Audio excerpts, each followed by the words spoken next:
Hola, ¿qué tal? Buenas noches y bienvenidos al programa de esta noche de martes, un programa distinto en el que vamos a combinar, pequeños reportajes de actualidad con entrevistas. Vamos a comenzar, hablando de que ya está en marcha toda la maquinaria de los premios Princesa de Asturias.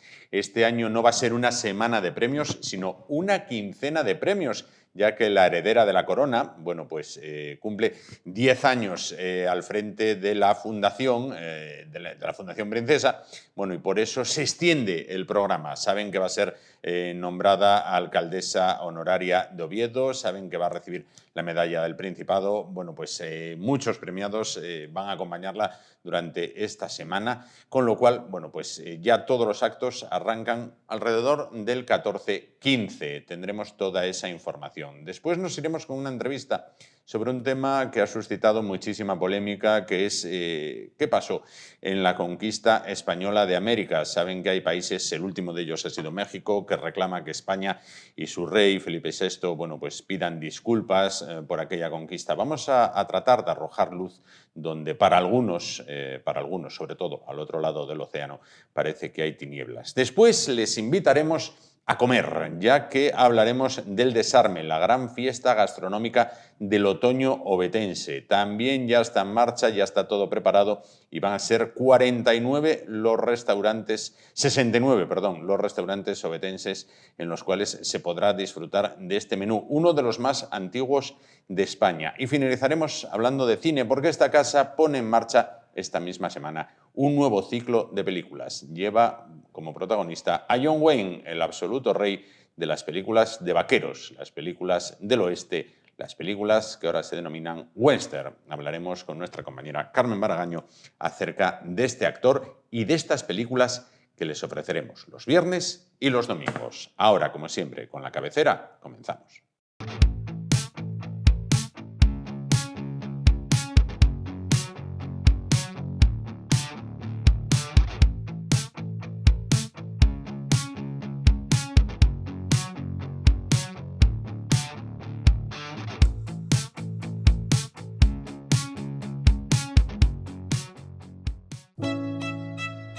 La Fundación Princesa de Asturias ha organizado un centenar de actividades coincidiendo con la Semana de los Premios, 42 de ellas con los galardonados en esta ocasión, y para celebrar el 10º aniversario de la princesa Leonor en la presidencia de honor de la entidad. Se ha optado por extender los actos durante 2 semanas y por contar con la participación de premiados de anteriores ediciones en distintas actividades. Los actos se celebrarán entre el 12 y el 26 de octubre en Oviedo, Gijón, Avilés, Grao, Bueño, Moreda y Pola de Siero. Este año, como novedad, la Fundación abrirá de manera escalonada las inscripciones a los distintos actos los días 5, 12 y 19 de octubre. La directora de la Fundación, Teresa Sanjurjo, ha explicado que esta decisión responde al problema que existió el año pasado con las entradas para el encuentro de Meryl Streep con Antonio Banderas. Entonces se pusieron a disposición 2.047 localidades que literalmente volaron en 2 minutos. Esto genera frustración en el público que quiere, pero no podemos hacer otra cosa más que reforzar la tecnología, que ya lo hemos hecho. Hemos invertido en tecnología para que haya una sala de espera virtual y se ordene un poquito ese tráfico, pero como siempre las localidades vuelan.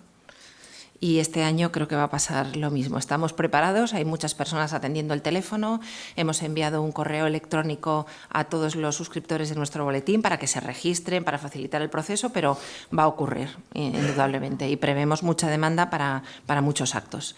Haremos lo posible y lo mejor posible como siempre. Toda la ayuda que nos podéis prestar informando de esto, pues es bienvenida, porque ya os digo que el interés es tremendo y nos está escribiendo gente diciendo ya tengo billetes de avión, vivo en no sé qué sitio de España para ir a ver a Serrat, pues, si luego no tienes la entrada no puedo hacer nada con los billetes de avión, es imposible. Entonces, es una buena señal, pero indudablemente a nosotros nos gustaría que nadie se quedara fuera.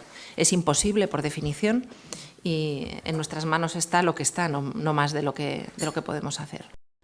Entre las actividades destacadas se encuentran la exposición España por Magnum, que abre el 14 de octubre en la Fábrica de Armas de La Vega. Para esta muestra se han seleccionado 112 fotografías que muestran la visión que de España han tenido los fotógrafos de esta agencia a lo largo de las décadas. Contará además con una muestra complementaria con imágenes de Asturias del año 1937. Se celebrarán además varios actos en torno a la figura del cantautor Joan Manuel Serrat, con conciertos homenaje en los que el artista no participará. Sí protagonizará un encuentro en el Teatro Jovellanos de Gijón con el periodista Iñaki Gabilondo el día 23 de octubre a las 7:30 de la tarde. Estamos recibiendo muchísimos correos, muchísimos y de todo, de Serrat y de Carolina Marín. Muchos. Serrat lo que estamos viendo, también por proximidad, es un artista español y que hay muchísima gente que tiene su vida entreverada de canciones de Serrat y nos cuenta en lo que nos escribe cuando conoció a su novia o cuando su madre ponía en los viajes en coche, iban al pueblo, nos cuentan vivencias muy íntimas, ¿no? Cuando ponían en el cassette del coche la Serrat porque iban a ver a los abuelos y cómo lo cantaban en casa. Entonces hay mucha emoción ahí. Detrás del premio de Serrat hay mucha emoción y mucha gente interesada. Por eso, particularmente, he dicho que en los conciertos de homenaje no va a estar él ni va a cantar, porque no quiero que la gente se lance en tromba pensando que va a estar y no es así, ¿no? La deportista Carolina Marín, por su parte, protagonizará varios actos, siendo el más destacado el que tendrá lugar el sábado 26. Se trata de un encuentro en La Vega con las galardonadas con el Premio Princesa de Asturias de los Deportes en anteriores ediciones, Lindsey Vonn y Teresa Perales. Sanjurjo ha destacado que en el campo de la literatura acudirán al Principado 5 premiados con el Princesa de las Letras para participar en varios encuentros literarios con la última galardonada, Ana Blandiana. Está prevista también la participación de Leonardo Padura, Siri Hasbet, John Bainball y Juan Mayorga. Entre los galardonados que generan más interés en el público, Sanjurjo ha destacado a la ilustradora Marianne Satrapi, que protagonizará varios encuentros, la exposición de Magnum o los actos en los que participarán Carolina Marín o Serrat. También están despertando mucho interés. Con este calendario dan comienzo los actos en torno a la entrega de premios Princesa de Asturias 2024, que este año han recaído en Joan Manuel Serrat, el de las Artes, Marianne Satrapi, el de Comunicación y Humanidades, Carolina Marín en los Deportes, Michael Ignatieff en las Ciencias Sociales, Ana Blandiana en las Letras, la Organización de Estados Iberoamericanos para la Educación, la Ciencia y la Cultura en la Cooperación Internacional, Daniel Drucker, Jeffrey Friedman, Joel Havener y James Jules Holtz, así como Svetlana Moksov en Investigación Científica y Técnica y Magnum Fotos en la Concordia. La ceremonia de entrega se celebrará el viernes 25 de octubre a las 6:30 de la tarde en el Teatro Campo Amor bajo la presidencia de Sus Majestades los Reyes y con la presencia de Sus Altezas Reales, la Princesa de Asturias y la Infanta Doña Sofía. La historietista, directora de cine y pintora Marianne Satrapi, el compositor y cantante Joan Manuel Serrat, la escritora Ana Blandiana y el académico y ensayista Michael Ignatieff serán los premiados encargados de pronunciar discursos en la 44ª edición de los galardones.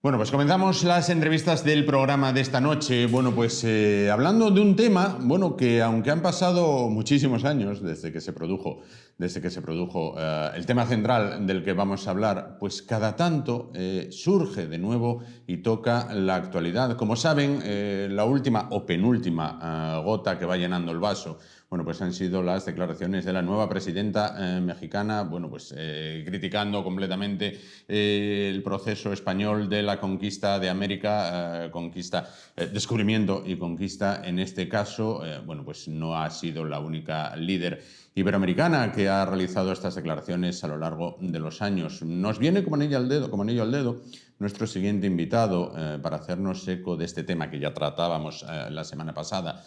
Damos la bienvenida a esta hora de la noche a Luis Antequera. Él es escritor y periodista. ¿Qué tal? Buenas noches. Buenas noches, Juan. Encantado de estar en tu programa en Oviedo, en Asturias. Una maravilla, realmente. Gracias. Él es autor de varios libros, pero del que hoy vamos a centrar las preguntas es la historia desconocida del descubrimiento de América. Hace unos días daba una conferencia en la capital asturiana acerca de este tema. Bueno, lo primero, ¿qué tal la conferencia? Impresionante, impresionante. Sí. He recibido una acogida, que no voy a decir que no la esperaba, porque sí, la deseas y la esperas, pero que ha superado todas las expectativas. Realmente me sentí ayer me sentí hace 3 días entre amigos y se nos hizo corto a todos. A mí el primero. Claro. Tenía ganas de seguir contando cosas y el tiempo se me pasó volando y me pareció hasta escaso. Pero, en fin, en el tiempo que tuvimos, pues conté muchas cosas y vi que la gente las acogía con verdadera alegría, verdadero cariño, ganas de aprender, ganas de conocerlas, que es un poquito lo que me estoy encontrando en todas partes a las que voy. La gente quiere conocer. Sí. Es decir, nos están negando el conocimiento de un tiempo a esta parte y la gente se hace preguntas y la gente quiere respuestas a esas preguntas. En la medida de lo posible, pues intentamos darlas. Claro. Bueno, vamos a desgranar un poquito, ¿no? Sí. Vamos a ver si arrojamos luz donde para muchos todavía hay tinieblas, ¿no? Vamos a ver. Si nos ponemos en situación, nos vamos a ir hasta el año 1492.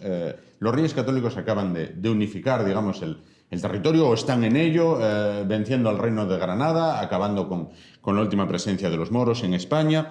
Bien, entonces les llega un hombre por allí, Cristóbal Colón, y les dice: oiga, yo tengo estudiado esto, creo que se puede hacer. Es una España en potencia que tiene ganas de abrirse al mundo. ¿Por qué los Reyes Católicos dicen sí cuando otros habían dicho no, usted, este tema no procede? Excelente pregunta, la verdad. Pues principalmente son los portugueses los que dicen que no al proyecto de Cristóbal Colón, y tendemos a creer que los portugueses lo hacen o porque no se sienten con suficientes fuerzas, incluso con suficientes medios financieros, o porque son unos ignorantes, o porque tienen miedo a... No, eso no es así.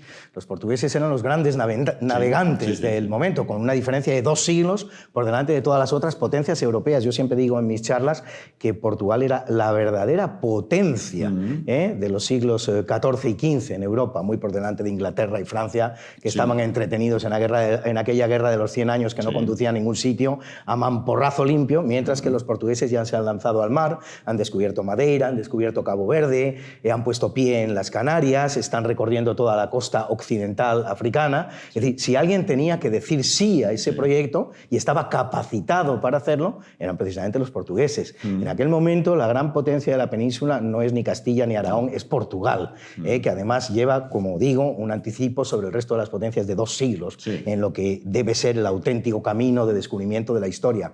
Pero Portugal tiene poderosas razones para decir que no a esa... ¿Por qué dice? Pues sencillamente porque está en otra aventura completamente distinta. Es decir, va a llegar al mismo sitio al que quieren llegar todos, aquellas islas de las especias, la China, el Japón, la India, pero por el camino fácil. Y tienen el monopolio, están en la vanguardia, tienen todos los conocimientos que necesitan y buena gana de que venga un señor a decirles que hay un camino mucho más difícil y que el que él les propone y que lo hagan. Ténganse en cuenta que Portugal tiene entonces 1 millón de habitantes, eso es nada. España, todos los territorios que luego conformarán España, es decir, Castilla, Aragón, Navarra, anda ya por los 7 millones de habitantes. Y los territorios que hoy vemos conformados como Francia, Reino Unido, Italia, Alemania, tienen ya 15 millones de habitantes. Es un auténtico milagro. Es un auténtico milagro que con 1 millón de habitantes en una Europa que tiene 100 millones de habitantes, Portugal pueda gobernar, pueda dominar, pueda conocer, como conoce, esa ruta al lugar más deseado del mundo, y que no tenga competencia de nadie. ¿A quién se le ocurriría decir, además de esta ruta, que ya es difícil, que ya estoy sosteniendo con grandísimas dificultades, me voy a meter en otra ruta que todavía es más difícil? No, habría sido un completo disparate. Es la respuesta que va a recibir Cristóbal Colón, es la que luego recibirá de la misma manera Fernando de Magallanes, cuando vuelva a hacer la misma propuesta. Y como digo, Portugal tiene buenas razones. Son las mismas buenas razones que va a tener Castilla para aceptarlo. Claro. Es decir, bueno, como lo que es la ruta portuguesa ya está acogida, tenemos que enfrentarnos a nuestros hermanos portugueses, que por otro lado son una potencia importantísima, los aguerridos portugueses de entonces, porque ahora cuando vamos a Portugal los vemos tan amables, los queremos tanto, entonces era el mejor soldado de Europa. Enfrentarse a Portugal era una dificultad, Castilla lo hará y perderá, será derrotada. La batalla esa de Guinea en África, es decir, buena gana. Entonces es Castilla justamente la que dice, bueno, muy bien, yo asumiré la ruta difícil, que para mí es más fácil que enfrentarme al que ya tiene la ruta fácil. Correcto. Ese es el tema, no es otro. Claro. Hay mucha confusión sobre este tema, mucha. Cuando españoles, vamos a decir castellanos y aragoneses, por un lado, y portugueses se reúnen en Tordesillas, también tendemos a considerar, a enfocar ese encuentro con un cierto complejo de superioridad, los españoles sobre los portugueses. Bueno, los mirábamos de arriba abajo, les dábamos lo que tal. No. En ese momento, Tordesillas, 1494, la potencia náutica naval del mundo es Portugal. Es Portugal la que sabe lo que se está haciendo. Y es Castilla y Aragón la que está buscando su hueco en esa aventura marítima. Claro. Al hilo de esto, visitando la casa del Tratado de Tordesillas hace años, una persona que sabe mucho de historia, le pregunté, ¿y aquí qué? Y me dijo, mira, ¿ves que ahora hay un G10, un G7? De aquella había un G2, efectivamente. Era España y Portugal. Efectivamente. No había más, Y como G2 que eran, se repartieron, sí, señor. Se repartieron lo que había. Bueno. Permíteme decirte una cosa, Juan, que es interesante, que también creo que viene perfectamente al hilo. ¿Por qué España y Portugal? ¿Por qué ese G2 del que tú estás hablando? Pues todo empieza en 1453, 1453, 40, 39 años antes de lo que es el descubrimiento de América. ¿Qué ha pasado en 1453? Los turcos otomanos han conquistado Constantinopla y con esto han cerrado la ruta de la seda. Un verdadero disparate, un error que no habían cometido imperios anteriores reputadamente más brutales o menos cultos que lo que podían ser los turcos otomanos en aquel momento. Por ejemplo, los mongoles, Gengis Khan y sus compañeros. Estos imperios anteriores al imperio turco van a poner una serie de peajes en lo que es la ruta de la seda. Más o menos el mensaje que lanzan al mundo es, muy bien, vosotros os vais a enriquecer, pero nosotros también en nuestra parte. Los turcos cierran la ruta de la seda. Entonces eso va a obligar a todas las potencias del sur de Europa, o que están al sur del imperio del imperio turco, con capital en Constantinopla, a buscar, a renovar, a rescatar esa ruta que era tan comercialmente importante, y eso es lo que va a meter en la historia a las potencias peninsulares, a Portugal y a Castilla y Aragón y a España. Así que todo empieza en 1453. Claro. Bueno, el descubrimiento de América, dice usted, la historia desconocida, cabalga entre la propia historia y la leyenda. Si vamos al inicio, ¿la reina empeñó sus joyas para que Colón tuviera barcos? No. La financiación de ese... Alguna financiación haría la reina, no voy a decir que no, pero no. Básicamente la financiación principal no vino por vía de las supuestas joyas de la reina católica. Tampoco es verdad que prometiera no cambiarse la ropa hasta que se produjera el final de la Reconquista, etc. Por cierto, final de la Reconquista que no es unidad de España. Otro error que cometemos los españoles. Final de la Reconquista es una cosa, 1492. Final de la unidad de España, incluso nos podemos ir al siglo XIX con la incorporación de la ciudad de Olivenza, pero es que por medio está el reino de Navarra, está la ciudad de Ceuta, está Tenerife. La financiación de ese viaje la van a hacer una serie de personas, de instituciones, de cuerpos, empezando los pinzones. Los propios pinzones van a aportar sus conocimientos náuticos, sus medios náuticos, así que se convierten en uno de los principales. Y todo esto, además, derivado de una deuda que se tenía con la corona por un comportamiento que no había sido muy digno por parte de la ciudad en la que residían, la ciudad de Palos, y se tenía una deuda con la corona que de alguna manera se pagó con la aportación de estos medios para la expedición descubridora. Hay un personaje de la máxima importancia, Luis Santángel, que es un banquero aragonés, judío, por cierto, de familia judía, y que además financia a Fernando el Católico y también efectivamente aporta muchísimos medios para que esta expedición pueda llegar a buen término. Bueno, vamos ya con lo que son distintos puntos que generan controversia desde aquel entonces hasta nuestros días. Colón llega a América, descubre América, España empieza un proceso colonizador. ¿España tuvo esclavos en América? España tuvo esclavos en América. Es decir, el consumo de esclavos, vamos a decirlo de esta manera, era legal en aquel momento. Había esclavos en España y había esclavos en todos los países europeos, también los países árabes, por descontado. Es decir, todos los que eran alguien en el mundo tenían esclavos. La gran aportación que va a hacer España en lo relativo a este tema de la esclavitud, que la hace la reina católica en persona y desde el minuto 1 prácticamente, es decir, que los indígenas no eran esclavizables. Los indígenas americanos eran sus súbditos y como tal súbditos libres de la corona no eran esclavizables. Así que en buena ley, ningún indígena fue nunca esclavo de ningún español. Esto no quiere decir que no se produjeran abusos. Correcto. El primero de los abusos lo comete el propio Cristóbal Colón, que en su segundo viaje se trae una cifra indeterminada de esclavos, pues precisamente porque la aventura termina no siendo tan rentable como se esperaba. Eso de que se llega allí y ya los indígenas vienen con oro, regalan oro y lo dan a cambio de una serie de baratijas, eso no es verdad. Es decir, el primer comercio que se produce entre españoles e indígenas, lo describe perfectamente Cristóbal Colón, es cuentas de vidrio por pájaros. Los españoles dan cuentas de vidrio, los indígenas ofrecen pájaros. Esto es absolutamente legendario.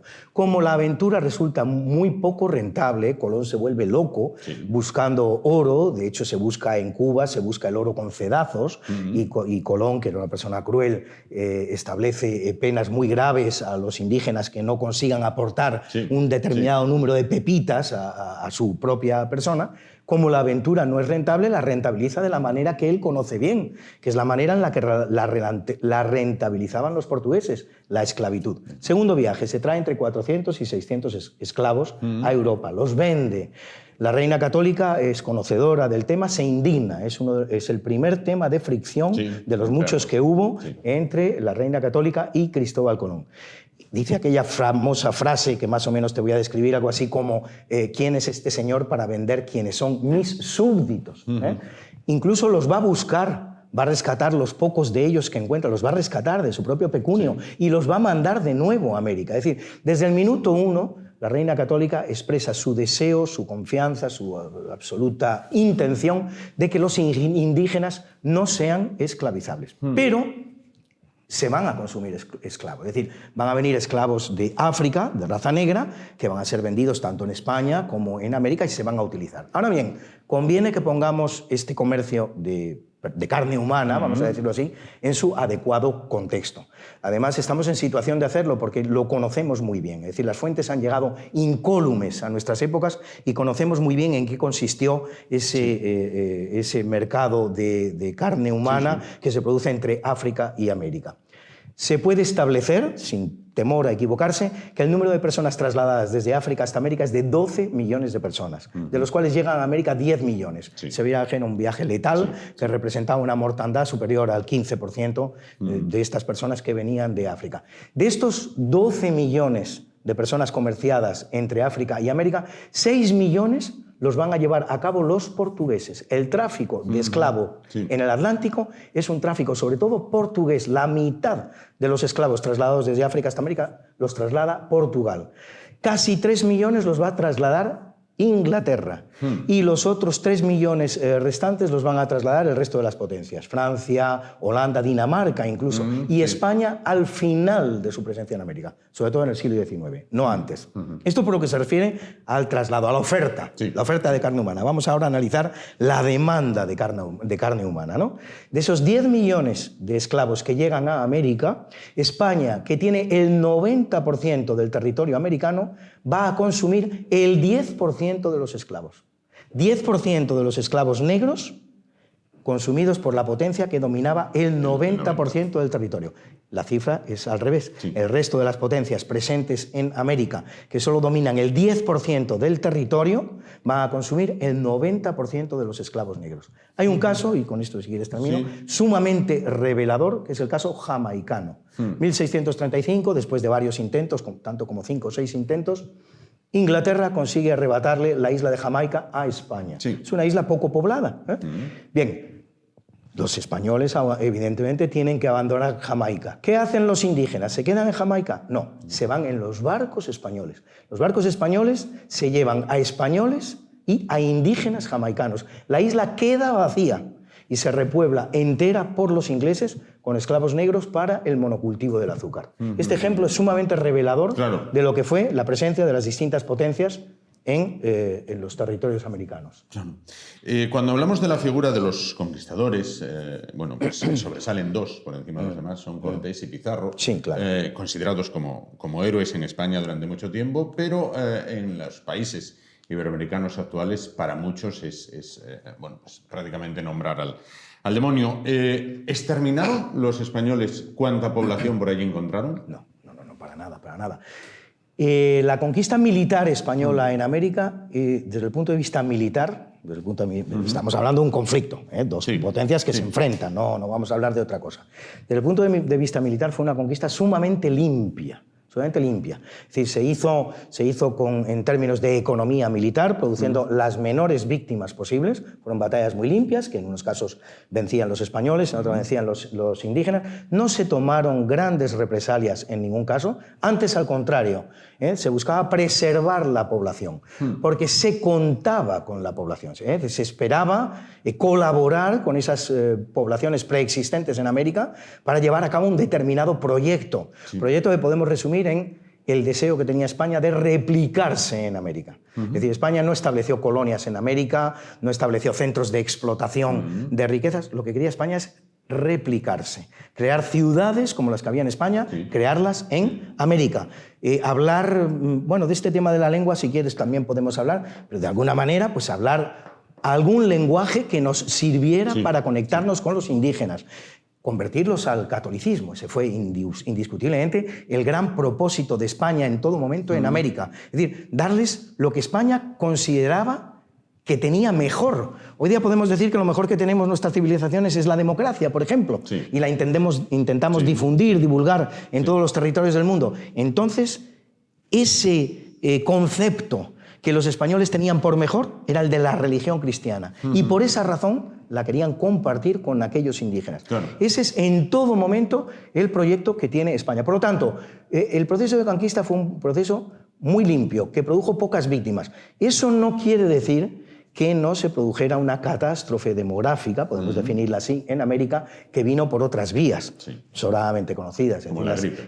Exactamente, la gripe, la viruela, todas estas enfermedades que exportaban los españoles a América y que de la misma manera los españoles también importaban de América. O sea que el proceso fue... Lo que pasa que es verdad... Exactamente, lo que pasa que por las circunstancias del momento fue mucho más letal en América que lo fue en Europa. Pero realmente decir, fue un proceso mutuo, no buscado, no deseado, y que los españoles, por cierto, combatieron en todo momento. Una de las cosas que hacían los misioneros españoles en América era vacunar. Fíjate lo que te estoy diciendo, vacunar. Todos diríamos la vacuna, Jenner, siglo prácticamente finales del XVIII, ¿no? Bueno, los españoles lo que hacían entonces era variolizar. Para que nos entendamos. La variolización es un proceso distinto, muy parecido, pero distinto al de la vacunación. Y conocido desde tiempos inmemoriales, lo conocían incluso los egipcios faraónicos. Pues España estaba variolizando en América antes de que en Inglaterra se estuvieran variolizando. La variolización, esta variedad de la vacuna que llega a Inglaterra, es muy posterior, es de finales del siglo XVIII. Los españoles están variolizando en América desde el siglo XVII prácticamente. Es una de las cosas que hacían los misioneros. Los misioneros infectaban un pequeño hilo en las pústulas de viruela de una persona que sufría la enfermedad y la introducían en los indios. Lo que pasa es que este sistema de inmunización era un sistema muy caro, producía alta mortandad, a lo mejor del 10%, y además la enfermedad se padecía en todo su esplendor. Claro. Pero era lo que se conocía y era lo que los españoles practicaban. Es decir, esa catástrofe demográfica que se produjo en América, en la medida de sus posibilidades, los españoles intentaron evitarla. Y ya simplemente para terminar, que seguramente los oyentes se lo estarán preguntando, bueno, señor Antequera, ¿cuál es la diferencia entre esa variolización y la vacunación? Bueno, pues la variolización es introducir en el individuo el virus de la viruela que sufre el ser humano. De una manera que, como he dicho, resulta letal. Y resulta... La vacunación consiste en introducir en el ser humano la viruela de la vaca. De ahí el nombre, vacuna. Y esa viruela de la vaca tiene una gran eficacia en inmunizar de la viruela humana, pero al mismo tiempo no tiene ninguno de sus inconvenientes. Claro. No se pasa la enfermedad, no produce mortandad, y eso es lo que va a descubrir Jenner. Y lo que, por cierto, va a desarrollar solo 7 años después el gran doctor Balmis español, que es el verdadero divulgador de la vacuna. 1 millón de personas vacunadas por los españoles a finales del siglo XVIII, principios del XIX, gracias a la expedición de Balmis. Sin Balmis a lo mejor no estaríamos hablando hoy de género. Lógico. La otra pregunta o caballo de batalla de todas estas, cada vez que se habla de este tema. España robó todo el oro que encontró en los países americanos y dejó aquello... Claro, como un desierto, ¿no? Sí. Bueno, precisamente... Hay un historiador mexicano, Juan Miguel Zunzunegui, que está revelando por estos días a cuánto asciende lo que fue las exploraciones de oro realizadas por los españoles frente a lo que ha sido el total de la explotación del oro en América, un 7%. Es decir, los españoles, 7%. Un 7%. Los españoles, el recurso metalífero que son capaces de extraer de los suelos americanos asciende al 7% de lo que se ha extraído al día de hoy. Sí. Por lo tanto, un 93%, fíjate tú, sí, hay recursos metalíferos como para que España no expoliara. Pero no solo eso, que eso no es lo más importante. Lo más importante es que de ese recurso metalífero que aparece en América y que los españoles extraen, porque lo extraen los españoles, no ser rico por tener oro debajo de los pies, ser rico por extraer ese oro. Llega a España poco más de un quinto, es el famoso quinto real. Quinto del rey. Sí. Quinto del rey, es decir, el impuesto que había en aquel momento. Y nos vamos a escandalizar de un impuesto del 20% cuando hoy día estamos pagando un IVA del 21%. Es lo normal. Al Estado hay que financiarle sus gastos, se financia, en este caso, con el quinto real, un 20%. Quizás vino a España un poquito más de algo que pudieran traer órdenes monásticas, alguna casa de la nobleza. Pongamos en el peor de los casos un 25%. Los españoles en América hicieron muchos milagros, muchos que están a la vista de todos nosotros, pero el que no pudieron hacer es el de que las cosas fueran gratuitas. Las cosas que se hacían había que pagarlas, había que pagar los materiales, había que pagar la mano de obra, todo eso había que pagarlo.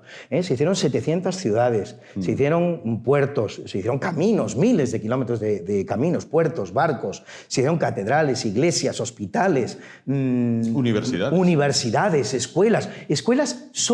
universidades solo para indígenas. No es solo que los indígenas pudieran entrar en las universidades españolas, es que los que tuvieron escuelas discriminadas para ellos fueron los indígenas, los famosos colegios imperiales, que eran solo para indígenas. O sea, la obra de España es absolutamente inimaginable. Y eso hay que pagarlo. Y eso se pagó gracias precisamente a ese recurso metalífero que aparece en América, que se queda allí y que, por cierto, y por último, aparece muy tarde.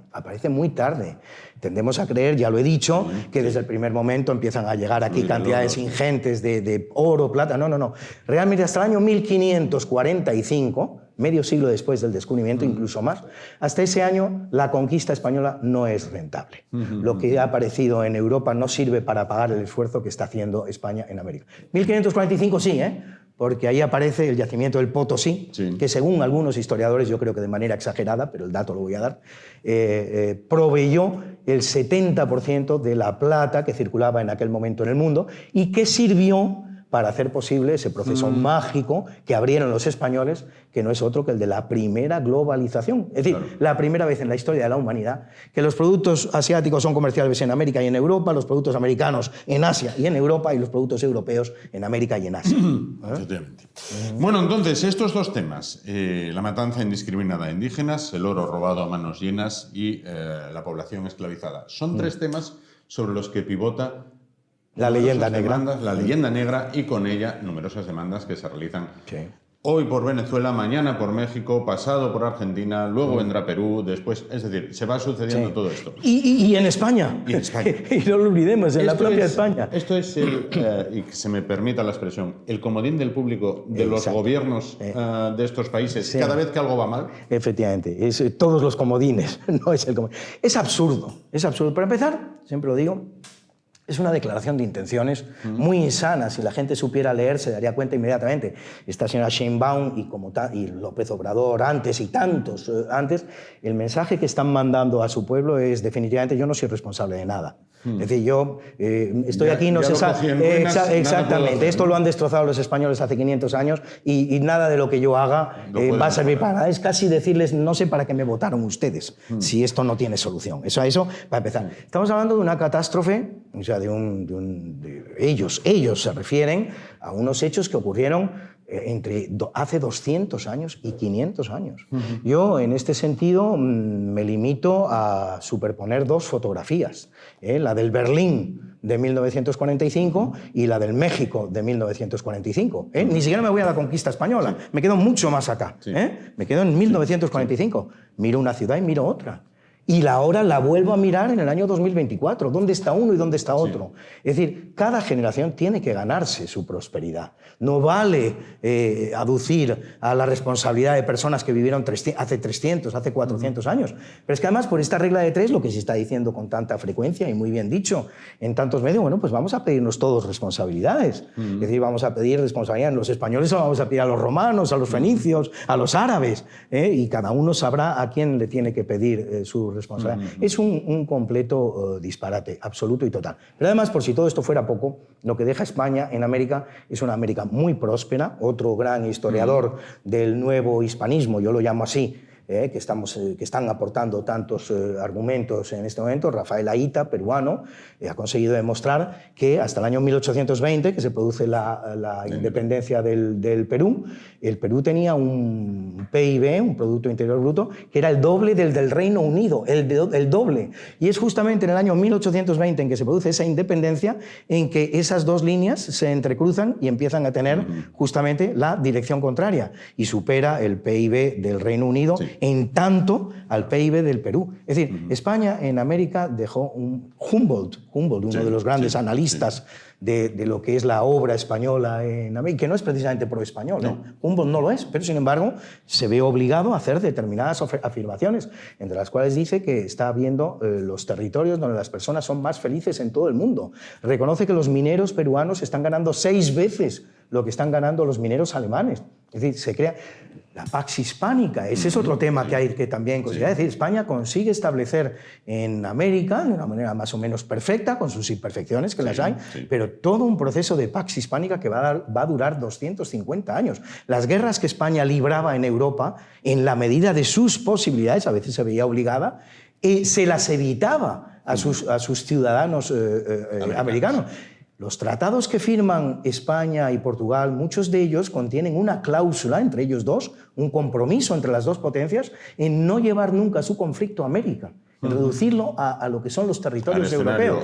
Es decir, se creó realmente, dentro de lo que es la historia de la humanidad con todas sus imperfecciones, se creó, ahí sí, entre los siglos XVI, XVII y XVIII, una especie de paraíso en América. Dos temas antes de finalizar. La paradoja se da en que, si tomamos como ejemplo, bueno, pues, a una de las personas que salieron de España, vamos a llamarle, por ejemplo, Pedro López, y se fue a América. Pedro López salió de España con mayor o menor fortuna en sus bolsillos, la mayor parte de las veces menor, llegó a América, hizo su vida en América, se quedó en América y sus descendientes actualmente se apellidan López Obrador o se apellidan como se apelliden. Vamos a poner el mismo ejemplo. Sir Matthew Hervey salió de Bristol, llegó a Norteamérica, hizo lo que tuviera que hacer y volvió a Inglaterra. Matthew Hervey no se quedó en Inglaterra. Es decir, cuando estos países critican la presencia española, no critican la presencia española, critican la presencia de sus antepasados. Exactamente. Porque el español llegó y se quedó. Exactamente, eso tienes mucha razón, yo siempre lo digo así también. Si nos ponemos si queremos introducirnos en este proceso absurdo de revisar la historia y revisar responsabilidades y pedirnos culpabilidades entre los unos y los otros, México no necesita salir de México para llevar a cabo ese proceso. Es decir, lo que está intentando llevarlo a cabo España es un auténtico disparate. En principio, los que estamos en España no hemos estado nunca, nuestros ancestros, en principio, hay excepciones de todo tipo, no hemos estado en América. Es decir, los que fueron a América, allí se quedaron, allí se reprodujeron, allí tuvieron su descendencia, con indígenas, por cierto. Entonces, si quiere iniciar este proceso, es un disparate, no deja de ser un disparate, pero tiene todos los elementos que necesita en su propio país, en México. Es un proceso doméstico, pero además doméstico a tal nivel de cotidianeidad que incluso muchos mexicanos, al día de hoy, 2024, pueden invitar a comer en su casa a unos abuelitos y a los otros abuelitos. Y entonces entre los dos abuelitos se piden perdón. El que es más blanquito le pide perdón al que es más indígena. Es un proceso absolutamente doméstico. El rey de España no pinta nada, ni tú, ni yo, ni nadie. Es un proceso que pueden resolver ellos allí si consideran necesario resolverlo. Pero has hecho otra afirmación que me interesa también comentar. Has hablado del español que va allí, se reproduce allí, tiene su familia allí, se mezcla con el indígena, 70% de mestizos hoy día en la América española. Has hablado del inglés que va y vuelve. El inglés no solo no se mezcla con el elemento indígena originario, por el que, fíjate lo que te voy a decir, no va a demostrar ni un interés de tipo sexual. Esto es grande, ¿eh? Sí. Ni un interés de tipo sexual. La gente habla de Pocahontas como la primera. No, Pocahontas no fue la primera. Pocahontas fue la última. No volvió a haber ese proceso de mestizaje. El mestizaje en Estados Unidos entre anglosajones, protestantes, blancos y el elemento indígena originario es cero. Cero. Demográficamente hablando, estadísticamente hablando, es cero. Hay un 0,89% de indígenas puros, originarios, en Estados Unidos y un mestizaje cero. Ahora recién se empieza un poquito. Hasta ahora nada. Ni un interés de tipo sexual. Pero no contentos con esto, no contentos con no mezclarse con el elemento indígena preexistente, ellos sí lo exterminaron. Ellos sí lo atacaron, llevando a cabo operaciones que son absolutamente intolerables, absolutamente impresentables, como por ejemplo repartir mantas con el virus de la viruela entre las tribus americanas. Es decir, ellos sí llevaron a cabo un proceso que de alguna manera sería asimilable a un proceso de genocidio, que queda perfectamente expresado en lo que son las cifras actuales de mestizaje, que las repito. En la América española, 10% de blancos puros, 20% de indígenas puros, 70% de mestizos, una raza nueva en la historia de la humanidad. Vamos ahora al caso de los Estados Unidos, 0,89% de indígenas puros, 0% de mestizaje. Alguien podría decirme, señor Antequera, yo he estado en Estados Unidos y lo que usted dice no es verdad. Me he hartado de ver indígenas por todas las ciudades de los Estados Unidos, Nueva York, Washington, Chicago. Indígenas de origen español. Indígenas que han cruzado la frontera de México y se han instalado en los Estados Unidos. No va a haber nadie, ni cherokees, ni apaches, ni comanches, ni sioux, ni mohicanos, ni tantas tribus como existían. Y con las que, por cierto, España había iniciado, porque España será propietaria, en un momento dado de su historia, de 2/3 del territorio de los Estados Unidos, alcanzando acuerdos con las tribus originarias muy interesantes. Es más, esa conquista de los Estados Unidos es particularmente interesante, porque se hace casi sin esfuerzo militar. Es decir, esa conquista de los Estados Unidos, que es la última que va a realizar España, ya en el siglo XVIII, se va a hacer sobre todo con misioneros. Van directamente los misioneros. Ahí no hay grandes batallas, ahí no hay una lucha de tipo militar. Es, si se quiere, la parte más bonita de la conquista española, la que se va a hacer al final de su presencia en América y precisamente en los Estados Unidos, a base de misioneros, a base de lo que llamados presidios, que no son otra cosa que las misiones de escuelas, de acuerdos, de instrucción, de evangelización, por descontado, eso siempre. Claro. La última. La batalla a la leyenda negra está perdida porque desde España también se compra el mensaje. Hombre, claro. Vamos a ver, no está perdida. No está perdida y además vivimos un momento bueno, particularmente en el que estamos tú hablando y yo, en en el que estamos hablando tú y yo, y desde hace 4 o 5 años, o si se quiere un poquito más, vivimos un buen momento. Por varias razones. Primero, porque muchas personas nos hemos implicado en esta aventura, en este compromiso. Porque muchas de esas personas vienen de América, no son solo españoles en este caso, son americanos, porque están aportando argumentos novedosos y muy buenos. Así que por lo que se refiere a la lucha contra la leyenda negra, estamos viviendo un buen momento. Pero pones el dedo en la llaga en una cosa muy importante.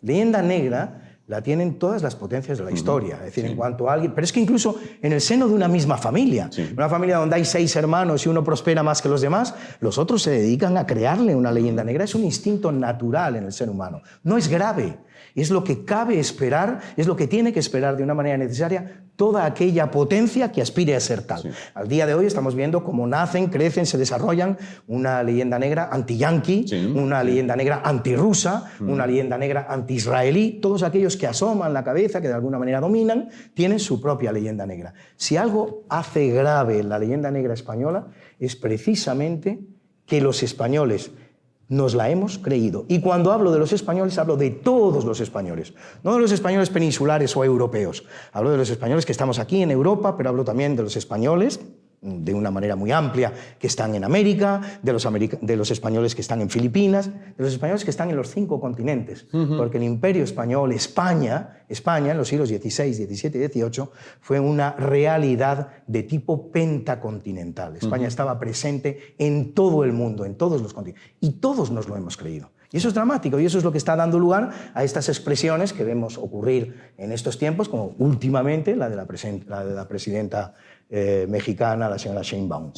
Bueno, pues Luis Antequera, escritor y periodista, autor de, entre otros libros, de la historia desconocida del descubrimiento de América. Muchísimas gracias por estar con nosotros. Un verdadero placer, Juan, te lo aseguro. Gracias. Ahora nos vamos a ir a publicidad para volver muy rápido, porque nos espera, ya estamos a las puertas de una de las fiestas gastronómicas más importantes de la capital asturiana. Se trata del Desarme. Y después hablaremos con nuestra compañera Carmen Baragaño sobre el nuevo ciclo de películas que se van a poner en marcha en esta casa y que llevan como protagonista y principal del ciclo, bueno, pues a la persona que debió de conocer a todos y cada uno de los pocos indios norteamericanos que quedaban en aquella época. El ciclo de películas que arranca en esta casa, y nos contará Carmen, tiene como protagonista a John Wayne. Dentro de un momento estamos con ustedes. Hasta ahora.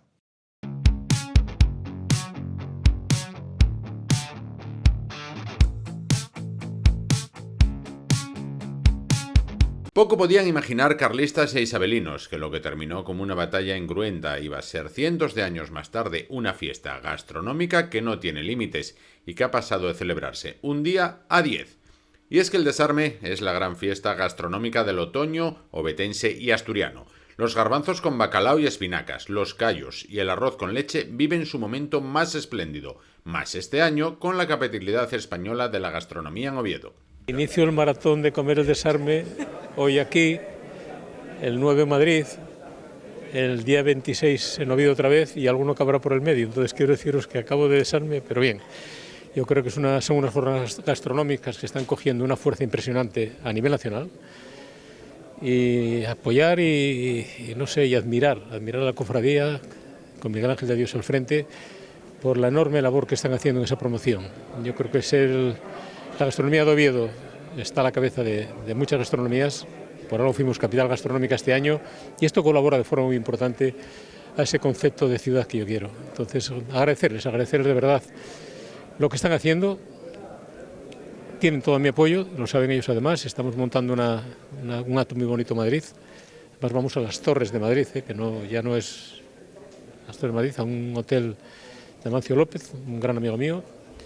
Y espero que sea un éxito, que haya mucha gente de mucho nivel de Madrid y nada, que siga creciendo Oviedo por esa vía también. 69 restaurantes, uno más que el pasado año, participarán en las jornadas del menú del Desarme, que irán desde el jueves 17 de octubre al domingo 27. El cantante Víctor Manuel será el pregonero de una fiesta de interés turístico regional que no para de crecer. Es un orgullo para una asociación poder contribuir a que un menú como el Desarme, el menú más antiguo de España desde 1836, logremos que una ciudad entera se imbuya del Desarme, ¿no? Es cierto que el día 19, no solamente estos 69 establecimientos de OTEA van a dar el menú del Desarme, lo va a dar toda la ciudad, se va a comer en todas las casas. Y eso es lo que no queremos perder, no queremos perder la tradición.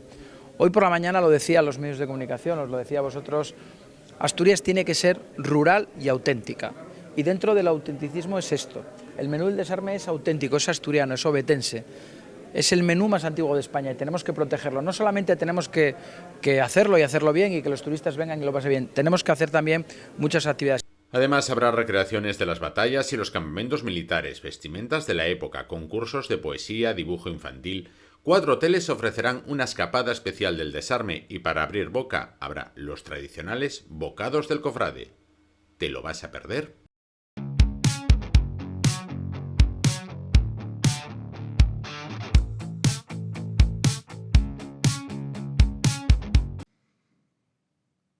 Bueno, pues ahí lo tienen. Esas son las claves para conseguir un buen Desarme, para poder degustar de lo que es uno de los menús más antiguos que se conocen y además que está riquísimo. Vamos a cambiar totalmente de asunto porque además tenemos la mesa parcialmente decorada con los temas o el tema que vamos a hablar a continuación. Vamos a hablar de cine del bueno, del que emitimos, en esta casa, porque llega un nuevo ciclo que tiene que ver con quizás el actor que es mayor y mejor exponente de las películas de vaqueros, lo que ahora los modernos llaman el western, pero que fueron las películas de vaqueros de toda la vida. Porque esta casa está a punto de estrenar un ciclo que tiene como protagonista a John Wayne, más conocido en muchas casas como John Wayne, por aquellos que son más antiguos. El hombre que más rifles Winchester disparó, más manejó el Colt, más se enfrentó a los indios, más se vistió de la caballería, más anduvo en diligencia, más montó a caballo y más anduvo con esas vacas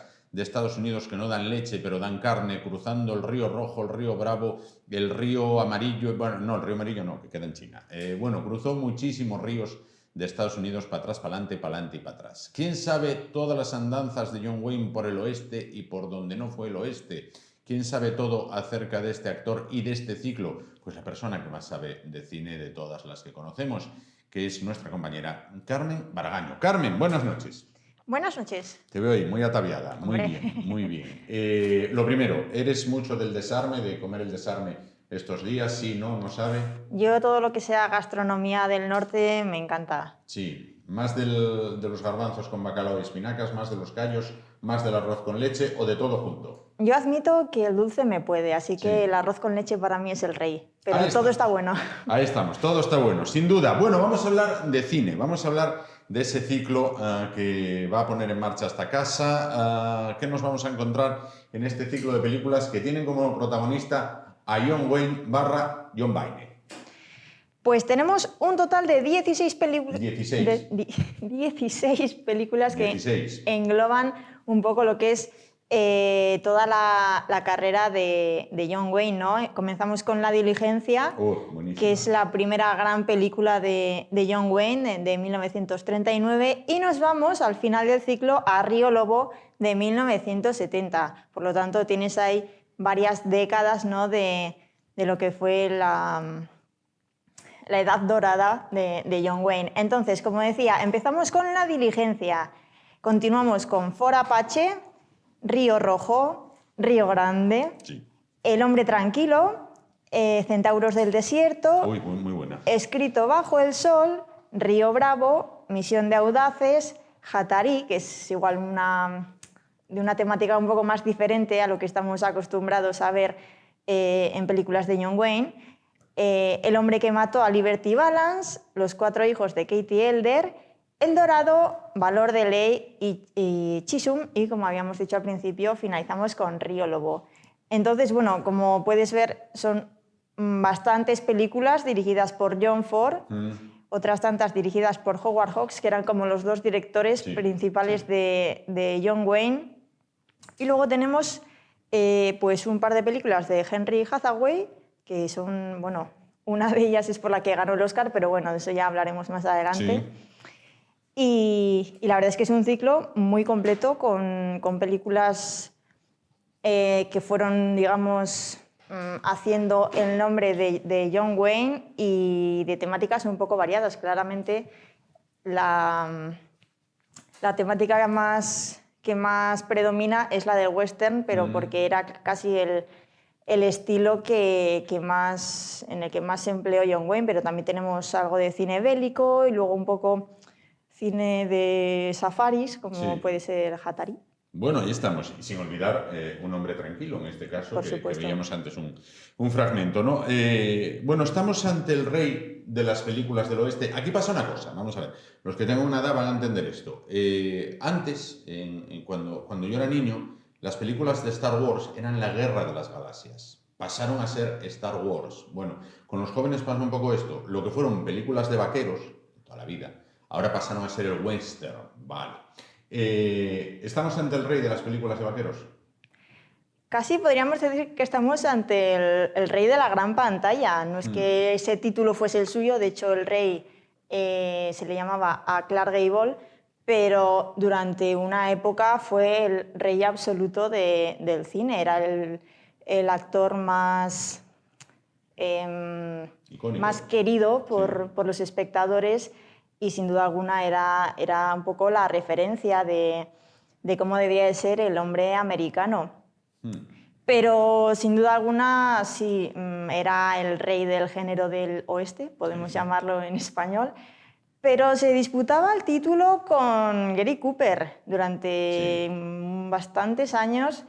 Estaban ahí, claro que tampoco era el mismo estilo de vaquero. Gary Cooper podemos ver que era como el vaquero sofisticado. Sí, un vaquero más fino. Este era más de andar por el barro y, exactamente. Y tiraba entre las heves. Exactamente, y sí que hubo gente así como más purista, igual que en la película Solo ante el peligro, en la que Gary Cooper pide ayuda para vencer a los villanos.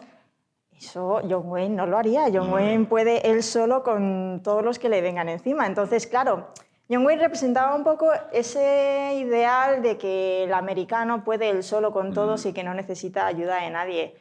Entonces, bueno, John Wayne tenía también sus partidarios, ¿no? Y también influyó mucho el tema ideológico, que bueno, ya si eso veremos más adelante. Hablamos de ello, sí. Y es que John Wayne era abiertamente conservador, republicano, entonces, digamos, todo ese nicho de espectadores que compartían esa ideología le seguían en masa, pero claro, los que tenían una ideología opuesta, pues recelaban un poco, ¿sabes? Claro. Confundían el tema de la profesionalidad con el tema ideológico. Es como, claro, yo no comparto... O quiero entender que John Wayne también estaría apuntado en la Sociedad del Rifle, como Charles Por supuesto, VI. de hecho era miembro honorífico. Miembro honorífico de la Sociedad del Rifle. Aquí lo tenía, el rifle. Siempre apunto. John Wayne y el rifle y los Colts ahí bien, las pistolas bien engrasadas. Sin duda. Bueno, no obstante, entiendo que también hizo otro tipo de películas, ¿no? Como vemos aquí. Sí, hizo... Bueno, esta película es un poco especial porque no trata ni el género del oeste ni el género bélico. Aquí el papel que representa es de un antiguo boxeador que por circunstancias decide irse a Irlanda y alejarse todo lo posible de la violencia. Sí. Entonces, bueno... Esta es un hombre tranquilo, ¿no? Exactamente. Correcto. Muy buena peli, además, sí. Sí, bueno, juega con el tema de que se quiere casar con esta mujer, pero bueno, al final acaban apareciendo situaciones en las que se ve obligado a utilizar la violencia, porque creo que no hay ninguna película de John Wayne en la que no acabe dando puñetazos. Sí. Pero bueno, eso es marca de la casa. Y muy bien dados, además, ¿eh? Sí, el hombre ya tenía tablas. Sí, como mandiles las daba, vamos, o sea, impresionante. Bueno, ¿cómo fueron los inicios de este hombre? Fueron complicados, tanto a nivel familiar, bueno... Empezamos porque nació en Winterset, en un pueblecito, una ciudad muy pequeña de Iowa, y bueno, su familia no estaba mal económicamente, pero al padre le entró como una enfermedad, entonces, bueno, digamos que decayó bastante lo que fue el tema de la economía, luego se fueron mudando bastante de un sitio a otro, entonces John Wayne era bastante solitario. Pero no solo por el hecho de que no pudiese echar raíces en ninguna parte, sino ya de entrada por el nombre. Sí. Porque John Wayne fue un nombre artístico, pero él en realidad se llamaba Marion. ¿Cómo? Marion. Marion como la pareja de Indiana Jones. Marion Robert Morrison. ¿Qué pasa? Que a los 6 años... nació el hermano pequeño, al que llamaron Robert. Entonces a John Wayne, o a Marion Robert, le cambiaron el nombre y le pasaron a llamar Marion Michael. A ver. Entonces John Wayne era como, yo no puedo tener este nombre de chica, ¿me entiendes? Y de hecho, y esto es verdad, en el colegio se reían mucho de él por el nombre. No, mira, no sé por qué. Claro, entonces eso tampoco le ayudaba a hacer amigos. ¿Sabes? Y de ahí aprendió a dar a dar esos golpes. Pues oye, puede ser. Es decir, entonces, quiero entender que la familia de este buen señor, cuando nació, lo llamó Marion Robert. Marion Robert, muy bien. Sí. Luego tienen otro hijo y como no hay nombres en el almanaque, decidieron llamarlo Robert también. Quizás con la esperanza de que cuando llamaran a uno vinieran los dos. Y así, para repartir los recaos, ¿sabes cómo te digo esto? Robert, y vienen los dos. Muy bien, ¿no? Entonces, decidieron, vamos a cambiarle el nombre al primero, a Marion Robert, Pero no le quito el Marion, lo llamo Marion Luis. Marion Michael. Marion Michael. Marion Michael. Marion Michael. El daño Al final viene es por Marion. delante. Impresionante. Y, o sea, John Wayne, señores que tienen más de 60 años, John Wayne, con el que ustedes crecieron amarrados al rifle y al sombrero y a la placa del sheriff, a la estrella del sheriff, en verdad se llama Marion. Marion. Muy bien. Ahí donde lo ves. Bien. Pero bueno, el muchacho tenía tantísimas ganas de deshacerse de ese nombre que, se había metido a repartir periódicos para ganar un poco de dinero y llevaba a su perro favorito. Marion, tráeme la nueva y el comercio. Bien. Se llevaba a su perro favorito que se llamaba Duke. Entonces, claro, por el pueblo le empezaron a llamar Duke a él también. Era Little Duke el perro y Big Duke él. Bueno, o creo que era la inversa, en verdad llamaban Gran Duque al perro y Pequeño Duque. El orden de los duques no altera el producto. Y fue gracias a eso que dijo, pues mira, casi que me gusta más el apodo que el propio nombre. Entonces empezó a autodenominarse él como Duke Morrison. Sí. Y de ahí el apodo que le quedó, que era el Duque. El Duque. Y todo es por el perro. Si es que en verdad esto tiene mucho que ver con Indiana Jones. No, y tanto que sí, Bueno, y a partir de ahí ya fue... a partir de ahí, pastoral, ¿no? Bueno... eso la verdad es que le llegó por bastante casualidad porque él en el instituto había entrado al equipo de fútbol americano, se le daba bastante bien y gracias a eso consiguió una beca para estudiar en la universidad.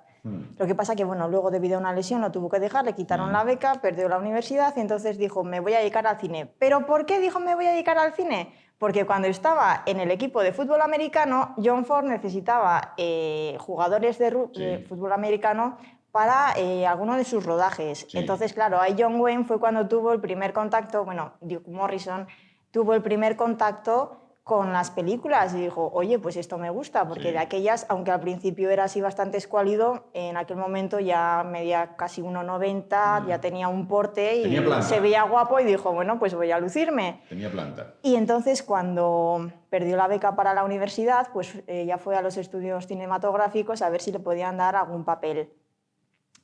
Y fue La Gran Jornada, es una película de Raoul Walsh, donde hizo su primer papel protagonista. Lo que pasa es que no tuvo demasiado éxito, entonces digamos quedó relegado un poco a películas del oeste de serie B, hasta que fue con John Ford cuando ya, digamos, surgió el... O sea, cuando ya se fijaron en él por su papel en La Diligencia. Claro. Peliculón, por cierto, de La Diligencia. Bueno, Oscars, premios, nominaciones, demás. Pues tuvo 3 nominaciones a lo largo de su vida, más o menos una por década, una en los 50, otra en los 60, solo que tuvo que esperar hasta 1969 por su papel en Valor de Ley para ganar su único Oscar y también el Globo de Oro. Digamos que esa es su película estrella, que él siempre dijo que siempre se había tomado ese premio casi como un reconocimiento, ¿no?, a toda la carrera, porque, y hay críticos que también lo ven, no es su mejor papel de su carrera, pero... Oye, por motivos a lo mejor ese año las demás interpretaciones eran más flojas y el deslumbró. Vida privada, que seguro que la sabes y además a la gente siempre interesa la vida privada. Sí, los cotilleos. Sí. Pues la verdad es que tuvo una vida privada bastante convulsa. Se casó en 3 ocasiones con 3 mujeres hispanoamericanas. Y la primera fue Josephine Sáenz, que se casó con ella en 1933 hasta 1945 y con la que tuvo 4 hijos. Uno de ellos fue Patrick Wayne, al que hemos podido ver en bastantes películas porque, lo fue introduciendo un poco en el mundo del cine. Y también con esta mujer tuvo a Michael Wayne, que creo que fue el primer hijo, que se hizo productor de cine. Entonces, hay una película, si no me equivoco, que es El Gran Jack, que es una de las últimas películas de John Wayne, en la que el productor es el hijo de John Wayne, el protagonista es John Wayne y de secundario aparece Patrick Wayne. O sea, está casi toda la familia ahí. Toda la familia. Sí. Mira, no llamó ningún hijo Marion. No, pero llamó al primero Michael. Bueno, hombre, a ver, Michael sí. Michael, y Robert. Michael Robert tampoco. A todo el mundo, pero a un chiquillo ponerle Marion... ver, yo las cosas Sí. también como son. Sí, y Pero encima el más bruto y ahora del que venga barrio. la asociación de Marions del mundo y cargue contra mí, me abra las puertas del infierno de par en par. Bueno, y luego otras dos mujeres, ¿no? Exactamente. La segunda, que fue la más, digamos, destructiva, Anda. porque era una mujer, Esperanza Baur, era una mujer como con mucho carácter, muy desinhibida ella, entonces, bueno, eso también fue un poco lo que atrajo a John Wayne. Lo que pasa es que le daba un poco por beber y al final ya pues casi era un escándalo público tras otro y eso no encajaba mucho con la imagen que John Wayne quería dar. Y al final, nada, se casaron en 1946, se divorciaron en 1954. Sí.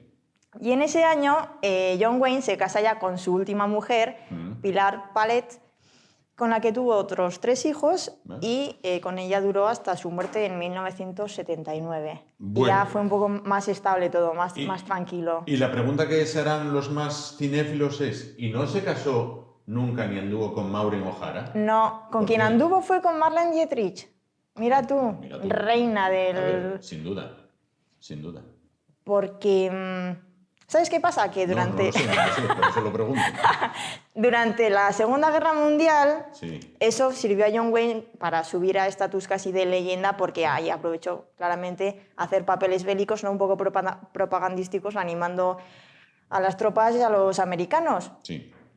Pero John Wayne, y eso fue algo que le reprochó el director John Ford, hacía muchos papeles de héroe americano, pero luego cuando llegó el momento de ir a la guerra no se alistó. Se alistó Clark Gable, se alistó James Stewart, se alistó Tyrone Power. Sí. Pero John Wayne dijo, uy, estoy en mi mejor momento de la carrera y uy, mis competidores se han ido al frente, así que voy a aprovechar.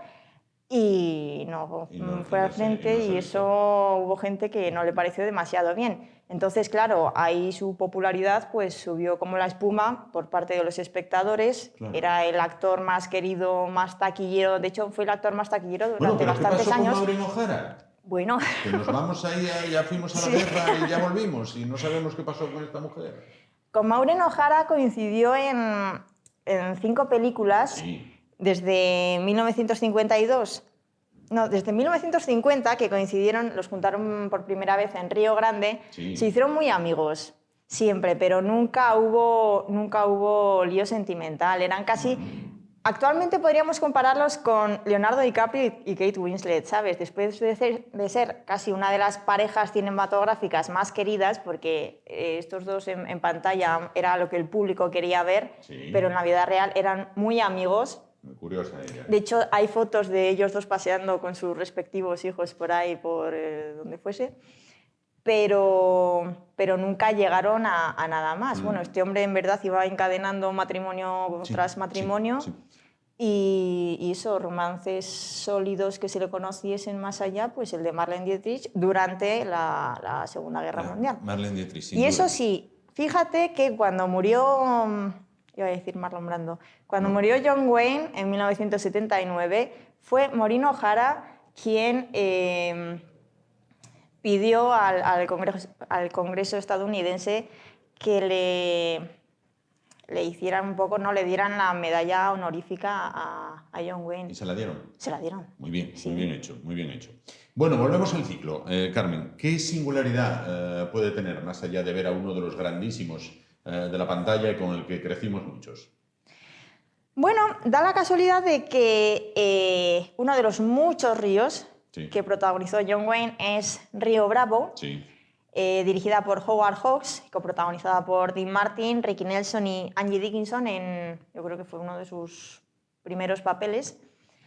Fue una película que después de hacerla, Howard Hawks y el guionista se quedaron dándole una vuelta en plan, este argumento se puede explotar nuevamente, un poco casi con los mismos personajes, pero con más profundidad, ahondando un poco en la psicología de los personajes, en la motivación de los personajes. Date cuenta que Río Bravo es de 1959. Luego, posteriormente, ya vendría la película de...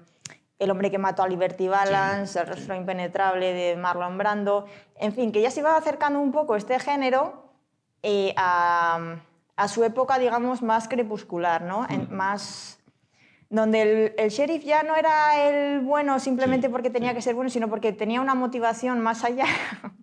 El sheriff.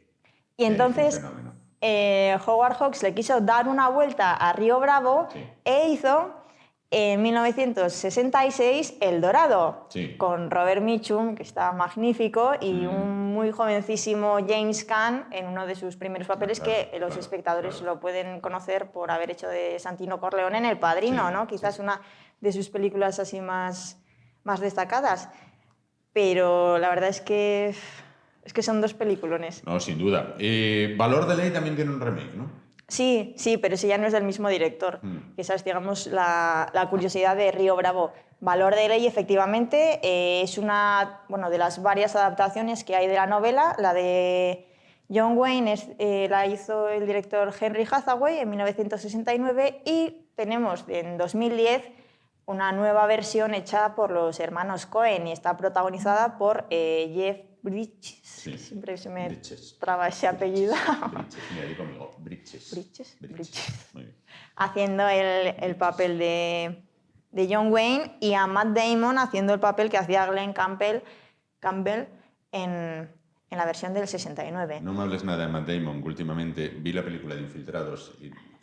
Sí, estos son papeles que... Qué mal me cae. Bueno, vamos a ver, en toda buena película del oeste, en toda buena película de vaqueros del oeste, western, que se precie, suele haber 4 personajes principales, que son el sheriff, el teniente de la caballería americana, ¿vale? El forajido o un guerrero Sioux del jefe Caballo Loco, Toro Sentado, Jerónimo, bueno, pues apaches, Sioux, pies negros, seminolas, bueno, hay de todo. De aquella, los chavales sabíamos prácticamente los nombres de todas las tribus, igual que los ríos, ¿no? Río Lobo, Río Grande, Río Bravo, Río Rojo. Bueno, bien, aprenda geografía de Estados Unidos con Hollywood. Bien, también está la cantante del Salón, ese local, ese bar que las puertas abren así, fantástico, maravilloso, ¿vale? Y luego también está la mujer del predicador, que va siempre abrochadina, hasta aquí, abrochadina va siempre, ¿vale? Muy peinadina ella. ¿Con qué personaje te identificas más de todos estos, de las películas del oeste? Hombre, a mí el personaje del sheriff... Con Caballo Loco. Soy Toro Sentado. Sí. Bien. A mí... Siatina sentada. Bien, adelante. Yo te diría, mira, no te voy a decir ninguno de los que me has dicho. No. Te voy a decir que yo me quedo con el ayudante del sheriff. El ayudante del Sí, sheriff. porque ese hombre hace el bien, pero no tiene la responsabilidad del sheriff. O sea, si van a apedrear a alguien, apedrean al vecino, no a ti. Entonces, bueno, digamos que haces tu buen acto Sí, de caridad, pero... escúchame una cosa que te digo. ¿Qué? El papel que tienes se limita a abrir y cerrar la celda La de los labotes. No tienes otro papel. Va, oye, pero lo puedes hacer con más o menos gracia. No tienes otro papel. Bueno, hay que empezar por algo. Mira, No, yo te digo pensando en El Dorado, la película esta de la que acabamos de hablar, que es que precisamente en esa película, es que me encanta, creo que se nota, el papel del sheriff recae en Robert Mitchum, un sheriff borracho que bueno, hace de todo menos ser sheriff. Entonces necesita a John Wayne, que vaya también medio cojo, que vaya dos que se van a juntar, y haciendo casi las labores del sheriff mientras está Robert Mitchum intentando volver en sí. Bueno, muy bien. Solo nos queda que invites a la gente, recordando días, horas, a que invites a la gente a que vea este ciclo. Pero yo, ya que te armaste de Colt y ya que tienes sombrero, pues a ver, hay que hacer la invitación, y camisa vaquera, hay que hacer la invitación bien hecha. Mira, parece que te cayó de un cuarto piso. Ponle un poco de estilo, hombre, ponle un poco de estilo. Oye, no sé. este hombre llevaba el sombrero calado. A mí este no me cabe. Mira, voy a probar. Esto es no me ridículo. cabe, obvio. Va, chicos, que justo aquí no tenía sombrero, pero... Mira. Ahí estuvo. ¡Hala! Ahí te quedaste. La invitación la hago yo. Ya saben, ciclo de cine de John Wayne, de John Wayne, películas del oeste, películas de vaqueros, películas de western, ya no sé más. ¿Cuándo? Los viernes a las 3:30 y domingos a las 10 de la noche. Pero te voy a decir una Dímelo. cosa que seguro que me querías preguntar, pero no me has preguntado. Y es, ¿cuál es la mejor película de John Wayne? Sí, la gente quiere saber. Pues mira, no te lo voy a decir yo, te lo va a decir Charlton Heston, porque leí en una entrevista de Charlton Heston que Río Rojo es la mejor película de vaqueros de la historia. Perfecto. Recordamos, viernes a las 3:30. 3:30. Domingos a las 10 de la noche. 10 de la noche. Ahí lo tienen, el ciclo de películas de vaqueros del oeste de esta casa. Nos despedimos. Gracias por su atención. Ánimo y adelante. ¡Boom! Ahí estamos.